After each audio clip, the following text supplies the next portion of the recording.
আমার নাম নাদিয়া হক, আমার স্বামীর নাম ফয়সাল রহমান। 15 বছরের সংসার আমাদের। আশেপাশে সবাই জানতো আমরা খুবই সুখী দম্পতি। আমার স্বামী একটা ব্যাংকে চাকরি করতেন, উচ্চপদস্থই ছিলেন। আমি একটা এনজিওতে চাকরি করতাম। ঢাকায় আমাদের একটা ফ্ল্যাট ছিল।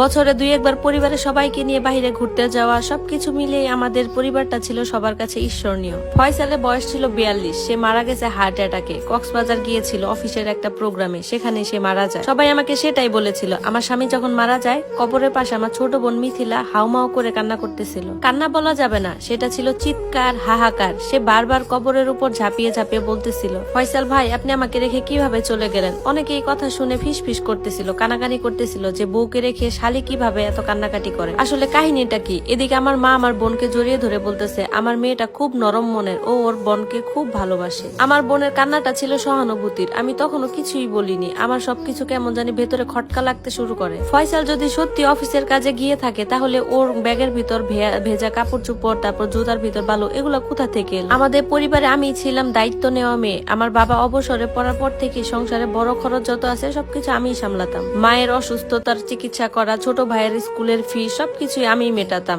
এদিকে মিথিলা ছিল অবুঝ মেয়ে। ছোটবেলা থেকে আঁকা আঁকি, গান শেখা, বন্ধু বান্ধব নিয়ে ব্যস্ত থাক। পড়াশোনায় কখনোই তার মন বসেনি। 20 বছর বয়সে হঠাৎ সে গর্ভবতী হয়ে পড়ে। এদিকে তার বিয়েও হয়নি, অথচ সেই সন্তানের বাবাকে সেটাও জানি না, অথবা বাবার নাম জানলেও কেউ মুখ খুলে না। আমার বাবা তখন বলেছিল, মেয়েটা ভুল করেছে ঠিক আছে, কিন্তু বাচ্চাটার তো কোনো দোষ নেই। এরপর ওর বাচ্চাটা হয়। বাচ্চাটার নাম রাখা হয় রায়ান। বাচ্চাটার হাসপাতালে যত খরচ সবকিছু আমি দিয়েছি। বাচ্চাটাকে স্কুলে ভর্তি করানো, যাবতীয় যত খরচ সব আমি বহন করি। এমনকি আমার ছোট বোন মিথিলা যেখানে বাসা ভাড়া নিয়ে থাকতো, সেই বাসার ভাড়ার টাকাটাও আমি পাঠিয়ে দিতাম মাসে মাসে। এসব দেখে তো আমার স্বামী আমাকে খুব উৎসাহ দিত। ও সবসময় বলতো যে, তোর বোন তো একা মেয়ে, ওর পাশে যদি তুই এখন না থাকিস তাহলে কে থাকবে?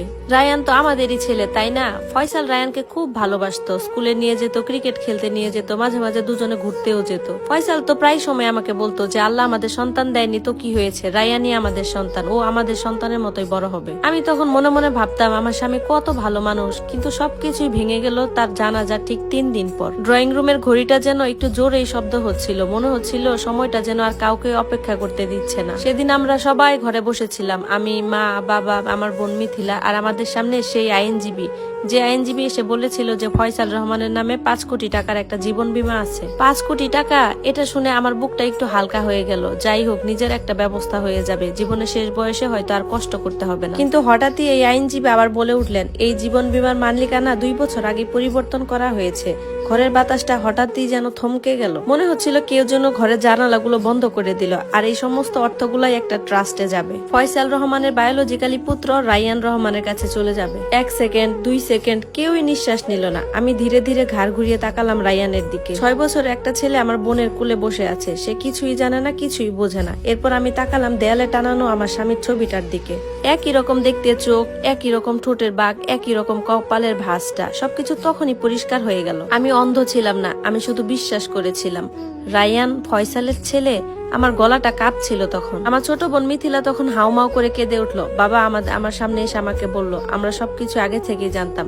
ফয়সাল আমাদেরকে সবকিছু বলতে নিষেধ করেছিল, অনুরোধ করেছিল তোকে যেন কিছু না জানাই। মা তখন চোখ মুছতে মুছতে যোগ করলেন, তোর তো সন্তানই হয় না। ফয়সাল বাবা হতে চেয়েছিল, কিন্তু আমরা তো সংসারটা নষ্ট করতে চাইনি রে মা।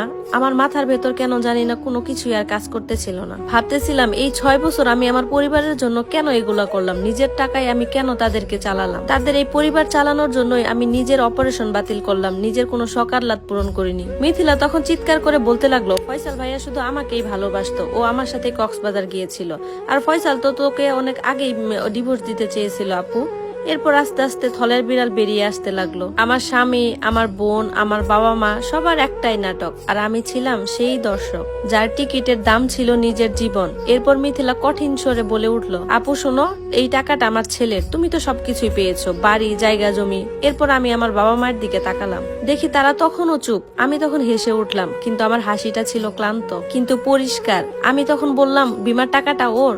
এরপর আমার ফোনটা হাতে তুলে নিলাম, কিন্তু যেগুলো আমার সেগুলো আমি কাউকে ভোগ করতে দিব না। এরপর আমি মিথিলার ফ্ল্যাটের মালিককে ফোন দিয়ে বললাম, হ্যালো আঙ্কেল, মিথিলা এই ফ্ল্যাটে আর থাকবে না, ফ্ল্যাটের চাবিটা চেঞ্জ করে নি। এবার শান্ত গলায় মা বাবার দিকে তাকিয়ে বললাম, গ্রামের বাড়িটাও বিক্রি করে দিব, ওই বাড়িটা আমার আর কোনো দরকার নেই। মা বাবা তখন কান্না করতে করতে আমাকে বলল, বাড়িটা বিক্রি করিস না, আমরা কোথায় থাকবো তাহলে? তুইও তো কয়েকদিন পর একাই হয়ে যাবি।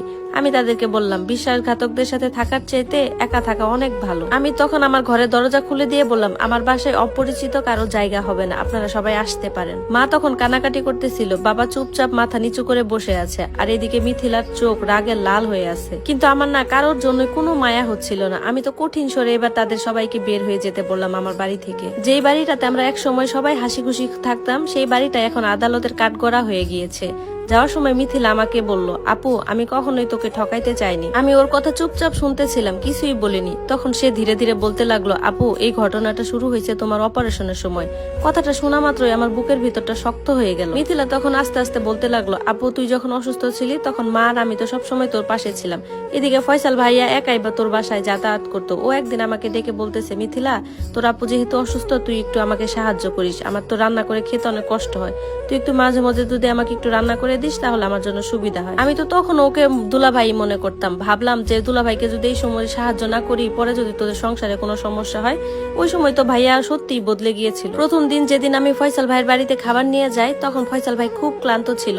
ও আমাকে বলতেছে, মিথিলা তুই যদি না থাকতি তাহলে আমার এই বিপদে কে সঙ্গী হতো, আমি অনেক একা হয়ে যেতাম। কেউ যখন বলে যে তাকে দরকার তখন মানুষ একটু বেশিক্ষণে কিন্তু থেকে যায়। এরপর একদিন অনেক বৃষ্টি হচ্ছিল, আমি তোদের বাসা থেকে বেরোতে পারছিলাম না। ফয়সাল ভাই এসে আমাকে বলতেছে যে আজকে তো অনেক বৃষ্টি হচ্ছে, আজকে না গেলে হয় না।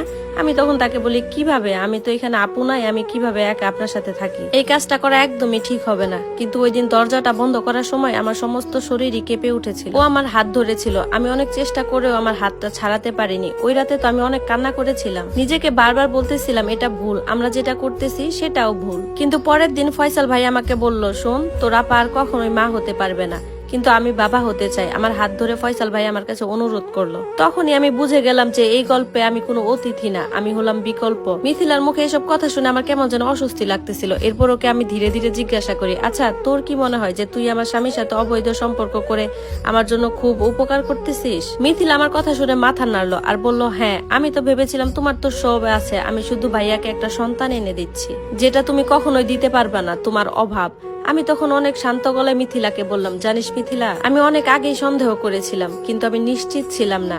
আর রইল আমার বাচ্চা না হওয়ার কথা, আমি তো ইচ্ছা করে আমার চিকিৎসার রিপোর্ট চেঞ্জ করেছিলাম, আমি তো সন্তান ধারণ অক্ষম ছিলাম না। আমার কথাগুলো শুনে মিথিলার ঠোঁট কাঁপতে লাগলো। আমি শুধু দেখতে চেয়েছিলাম যে ফয়সাল কি করে আর তুই বা কি করিস। আর তাছাড়া রায়ান ফয়সালের ছেলে, এটা তো কাগজে কলমে লেখা, তাই না?